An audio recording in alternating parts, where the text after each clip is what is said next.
At 7:42 on the evening of her mother's funeral, Eleanor Whitmore was still wearing her black coat when her husband pulled the car onto the shoulder of County Road 9, reached across her lap, and opened the passenger door from the inside.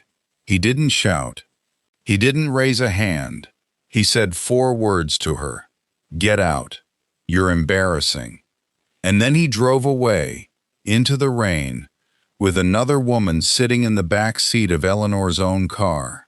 She stood there for a long time, long enough for the taillights to shrink to nothing, long enough that the cold went past her coat and past her skin and settled somewhere underneath her ribs. And in that moment, standing on the gravel with her mother's funeral program folded in her fist, Eleanor Whitmore believed she had just lost the last thing she had left in the world. She was wrong. What Eleanor didn't know, what she would not learn for another 6 hours, was that her husband wasn't driving away from her. He was driving towards something. 90 minutes north of that stretch of road, behind 12-foot iron gates, there was a house waiting in the dark. 90 rooms, a staff of 11, a library with a name carved into the stone above the door, and the deed to that house, filed in a county office 3 states away, carried the name of the woman they had buried that morning. Eleanor had never seen it. Eleanor had never been told it existed. She had spent 41 years believing that she and her mother were poor, because that is exactly what her mother had spent 41 years making sure she believed. Her mother left her $50 billion. Her husband threw her out of the car so he could get to it first. But he made one mistake, and it was not the mistake you're thinking of. It wasn't the woman in the back seat. It wasn't the messages on his phone. It was a question. A single question he never bothered to ask himself. Not once. Not in 19 years of marriage. Not on the drive north with the wipers going and champagne in the trunk. Why would a woman with $50 billion choose to raise her only daughter poor? Why would she let her wear second-hand coats? Why would she let her drop out of college over money? There is an answer to that question. It is the reason all of this happened. And by the time Grant Whitmore understood it, it had already cost him everything he had ever wanted. Because Margaret Hale had been planning that night for 19 years. Before we dive deeper, let us know in the comments where you're watching from. We'd love to hear from you. And don't forget to hit that subscribe button so you never miss any of our upcoming videos. I want you to hold 3 questions in your mind as we go, because this story does not make sense without them, and the answers do not arrive in the order you expect. Here is the first one. Why did she hide it? For 31 years, Margaret Hale lived in a rented house on Sycamore Street, with a roof that leaked into a bucket in the upstairs hallway. She drove a car with 190,000 miles on it. She wore the same gray wool coat every winter from 1993 until the year she died. And she let her only child believe that this was all there was. She sat across from her daughter at a kitchen table and told her there was no money for architecture school. There was money. There was more money than her daughter could have counted in a lifetime. And Margaret looked her in the eye and said no. Was that cruelty? People who heard this story later called it that. They called it monstrous. They said a mother who could give her child the world and chooses not to is not a mother at all. And I understand why they said it. But I've spent a long time inside the details of this case, and I have come to believe that Margaret Hale was not being cruel. I believe she was being careful. I believe she was afraid of something. And I believe she was right to be. And I'll tell you what it was, but not yet. Not until you've seen what she saw. Here is the second question. What did Grant know, and when did he know it? Because for 19 years, Grant Whitmore treated his wife like an expense he'd been talked into. He corrected her at dinner parties. He handled the money, which meant she hadn't seen a bank statement since 2011. He told her, gently, in the voice a man uses when he wants you to believe he's on your side, that nobody else would have taken her. And then, 11 days before her mother died, something changed. He brought flowers home. He rubbed her shoulders while she cried. He asked her, softly, whether she'd ever thought about signing a power of attorney. Just in case, just to make things simpler. 11 days. Remember that number. It is the number that convicts him. And here is the third question, and this is the one I could not let go of, the one that kept me up. Who was in the coffin? Nobody noticed anything wrong that morning. Not the 12 mourners at the graveside, not the funeral director, not the daughter standing 3 feet from the hole in the ground with rain on her face. It took a private investigator 4 months to find it, and it wasn't hidden. That's the thing. It was sitting in a routine transport log in a filing cabinet. 1 line of type, and when he finally read it, he sat in his parked car for 20 minutes before he could make himself pick up the phone. We will get to that. I promise you we will get to it. And when we do, you are going to want to watch the funeral again. But first you need to understand who these people were before any of this started. Because everything, all of it, goes back to a winter night in 1981. Eleanor Hale was born in Bellwood, Ohio, in a house her mother rented for $240 a month.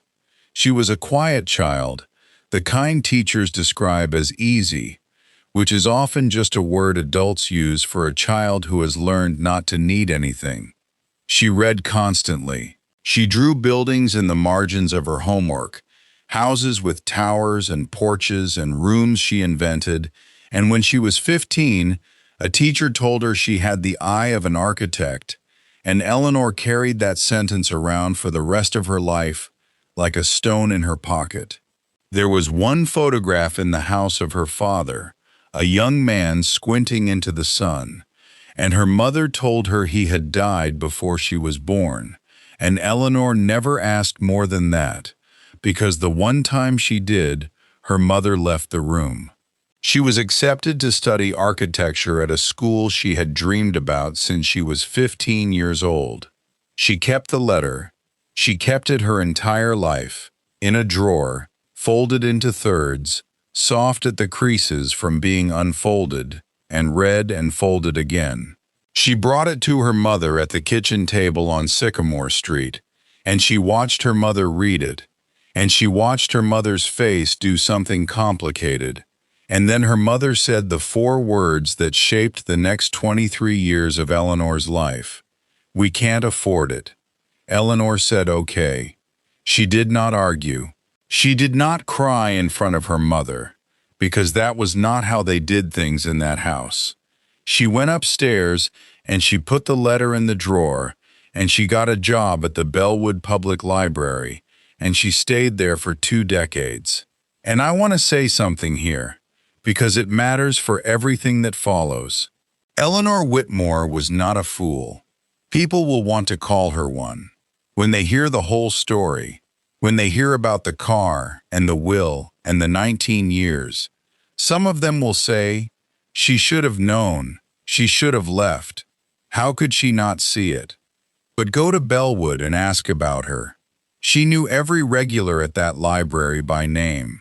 She kept a jar of butterscotch candies on the desk because Mr. Aldridge, who was 86 and came in every Tuesday, liked them and was too proud to buy them for himself.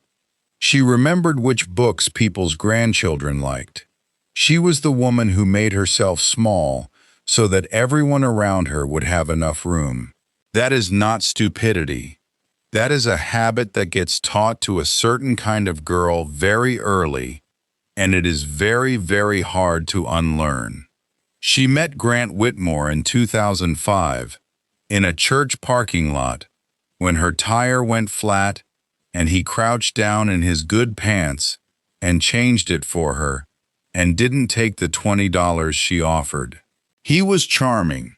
That is the word everyone uses, and they use it the way you'd describe weather. He remembered your birthday. He was good with older people.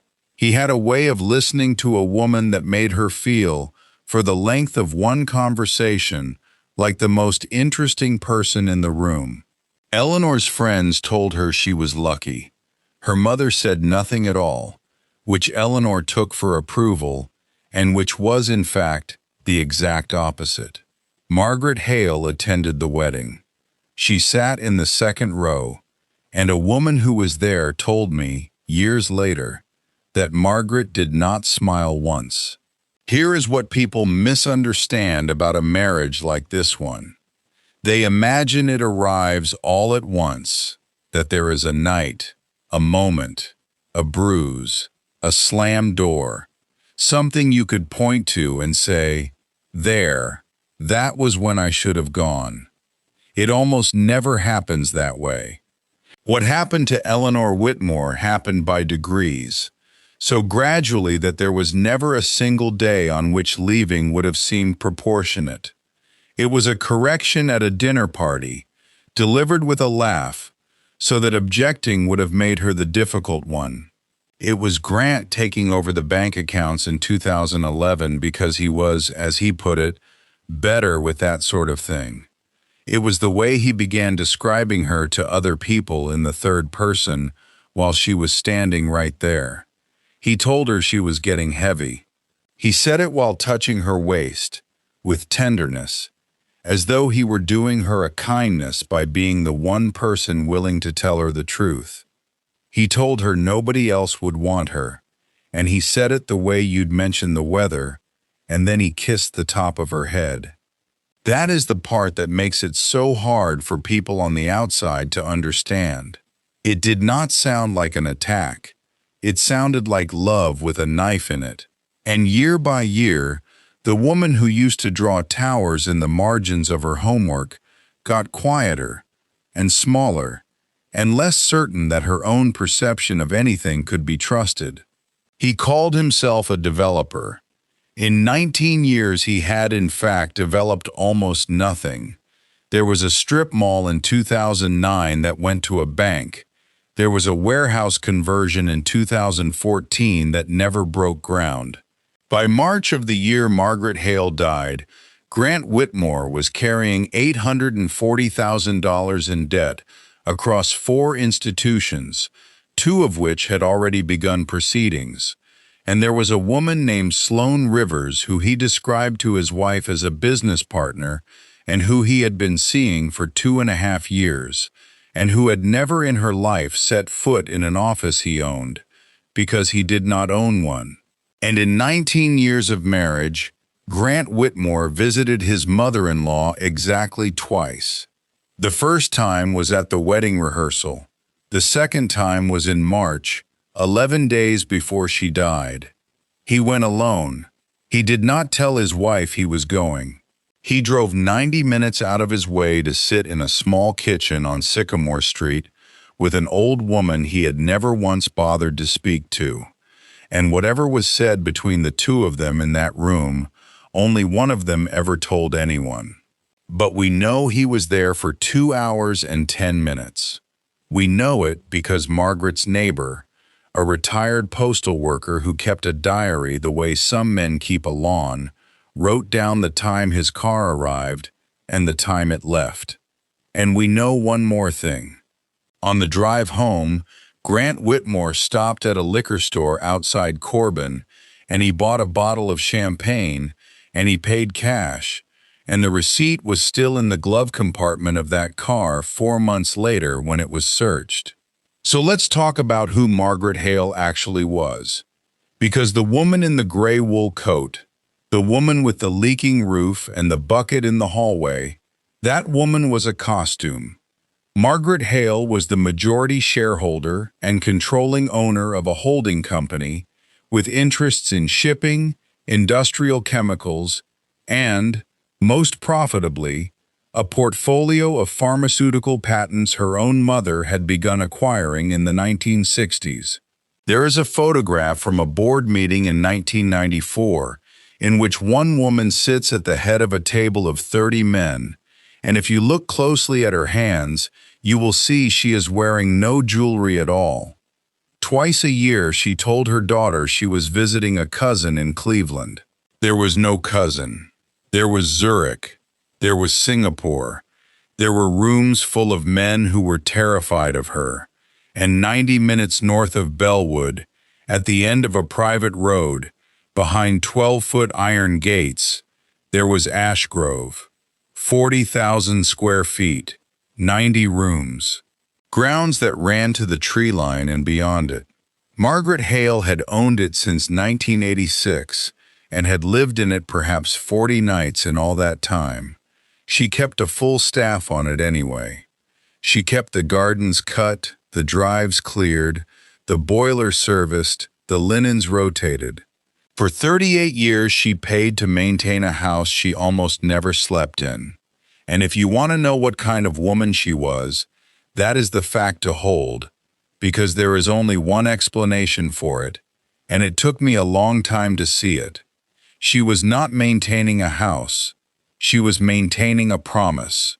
On the second floor of Ashgrove, at the end of the east corridor, there is a room. It has a window that faces the sunrise, and a desk, and shelves, and above the door, cut into the stone lintel, is a single word, Eleanor. It was carved in 1986, 3 months before her daughter's 3rd birthday. And every Thursday for 19 years, a woman named Ruth Delacroix, who ran the house and who had known Margaret Hale longer than anyone living, walked into that room, opened the window, dusted a desk that no one had ever written at, and changed the sheets on a bed in which no one had ever slept. Every Thursday, for 19 years. And every Thursday, Ruth asked her employer the same question. When is she coming home? And Margaret Hale gave her the same answer, every single time, without ever once explaining it. Not yet, Ruth. It isn't safe yet. Not safe. Sit with that word for a second, because I did, for weeks. It isn't the word a woman uses about money. It isn't the word you use when you're worried about a fortune spoiling a child, or about gold diggers, or about taxes. Safe is a word you use about a threat. Safe is a word you use when you believe that something out there is capable of reaching your daughter and doing her harm, and that the only thing standing between the two of them is the fact that it doesn't know where she is or what she's worth. Margaret Hale did not hide $50 billion from her child out of some cold philosophical experiment in character. Margaret Hale was hiding her child, and in 1981, on a winter night I'll come back to, she learned exactly what she was hiding her from. Margaret Hale was found in her bed on the morning of March the 14th. The call came to the library at 9:20 in the morning, and Eleanor took it standing behind the front desk, and the woman who was working beside her that day says that Eleanor did not make a sound. She just set the phone down on the counter, very carefully, as though it were something that could break, and then she put both hands flat on the desk and stood there. It was 3 or 4 minutes before she could speak, and when she did, the first thing she said to a colleague, in the worst moment of her life, was, "I'm sorry, I'm so sorry. Can somebody cover the desk?" Grant came to get her. He was, by every account, perfectly attentive that day. He held her elbow. He spoke quietly to the funeral home. He answered questions she couldn't answer. And somewhere in the middle of that afternoon, in the car, with his wife's face swollen from crying beside him, Grant Whitmore turned and asked her a question. He asked whether her mother had left anything. Eleanor barely registered it. She said no. "Of course not, there's nothing." You know there's nothing. And she went back to staring out the window.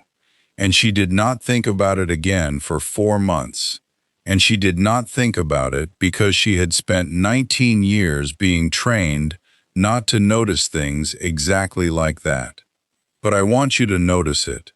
11 days before that phone call, Grant Whitmore sat in Margaret Hale's kitchen for 2 hours and 10 minutes, and then he bought champagne.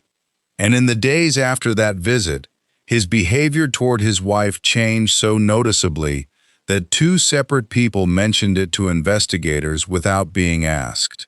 He was kind, he was patient. He came home, he suggested twice that with everything going on, it might be sensible for her to sign a power of attorney so that he could handle things for her, so that she wouldn't have to think. She didn't sign it. Not because she suspected him. She didn't suspect him. She just kept forgetting, the way grieving people forget everything, and that forgetfulness, that ordinary human fog, is the only reason this story does not end with her losing everything.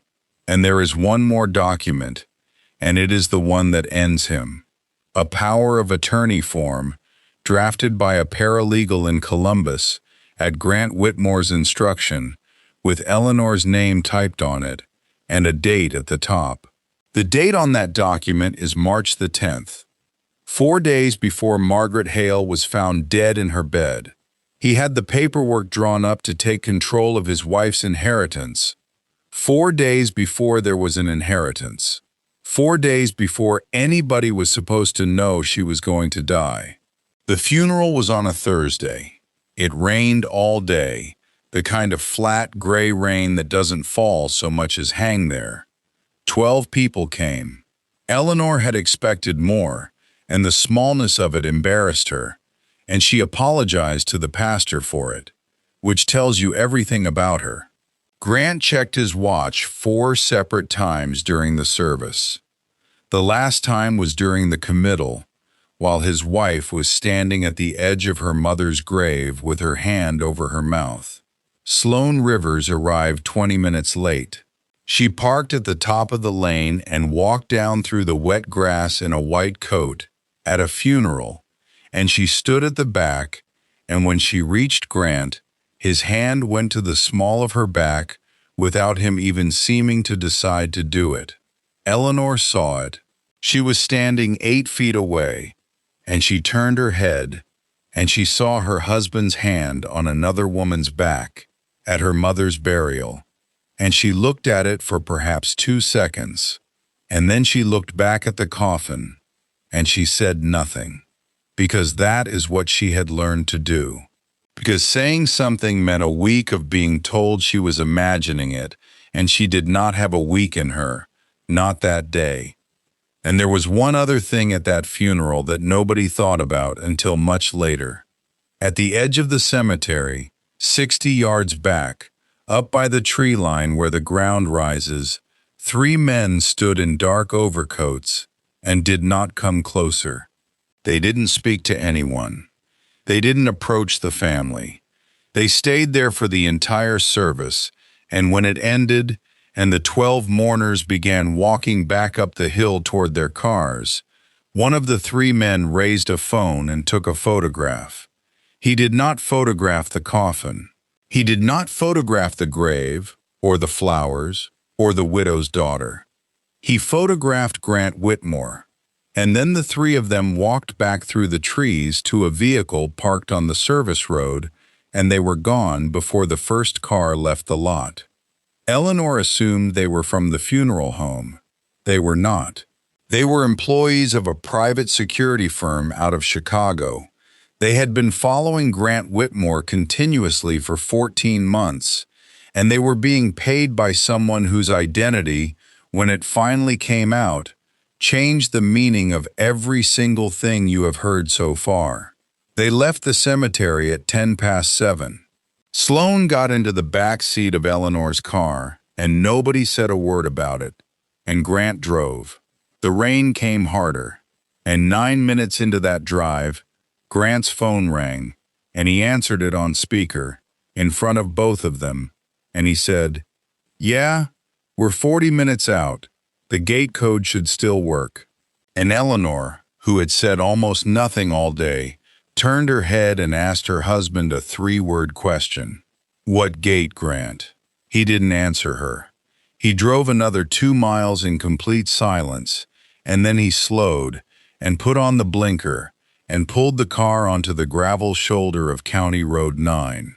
And here is the detail I need you to understand, the one that turns this from a story about a cruel man into something far stranger. He did not leave his wife in the middle of nowhere. Look at a map. County Road 9, at the mile marker where that car stopped, is 3 miles from the north service gate of the Ash Grove estate.